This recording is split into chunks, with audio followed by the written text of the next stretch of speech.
கள்ளக்குறிச்சி மாவட்டம் உளுந்தூர்பேட்டை அருகே இருசக்கர வாகனம் மோதிய விபத்தில் வேனின் முன்பகுதியில் பைக் சிக்கியதில் அதில் வந்த இளைஞர் 50 மீட்டர் தூரம் தொங்கியபடி சென்று உயிரிழந்திருக்கிறார். விவரங்களை முடிய செய்தியாளர் சகாதேவன் வழங்க நாம் கேட்கலாம்.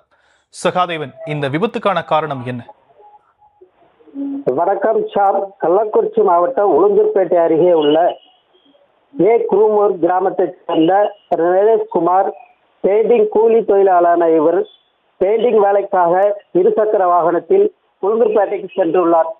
அப்பொழுது விருத்தாசலம் உளுந்தூர்பேட்டை செல்லக்கூடிய சாலையில் காட்டினம்பள்ளி அருகே சென்றபோது எதிரே வந்த சென்னை ஏர்போர்ட்டிலிருந்து தஞ்சாவூருக்கு சென்ற சுற்றுலா வேன் இருசக்கர வாகனத்தின் மீது மோதி விபத்துக்குள்ளானது. அப்போது பெயிண்டிங் கூலி தொழிலாளி இருசக்கர வாகனத்துடன் வேனில் சிக்கிக்கொண்டு 50 மீட்டர் இழுத்து சென்றதால் பெயிண்டிங் கூலி தொழிலாளி நரேஷ்குமார் சம்பவ இடத்திலே உயிரிழந்தால் தகவல் அறிந்து வந்த இடத்திற்கு உளுந்தூர்பேட்டை போலீசார் உடலை மீட்டு உடல் கூறு ஆய்வுக்காக உளுந்தூர்பேட்டை அரசு மருத்துவமனைக்கு அனுப்பி வைத்தனர்.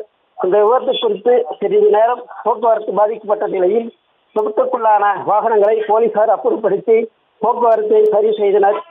தொடர்ந்து உயிரிழந்த பெயிண்டிங் கூலி தொழிலாளரின் உடலை கண்டு உறவினர்கள் கதறி அழும் காட்சி காண்போரை கலங்க செய்தது. தொடர்ந்து இந்த விபத்து குறித்து உளுந்தூர்பேட்டை போலீசார் வழக்கு பதிவு செய்து விசாரணை நடத்தி வருகின்றனர். ஷாம். விவரங்களுக்கு நன்றி சகாதேவன்.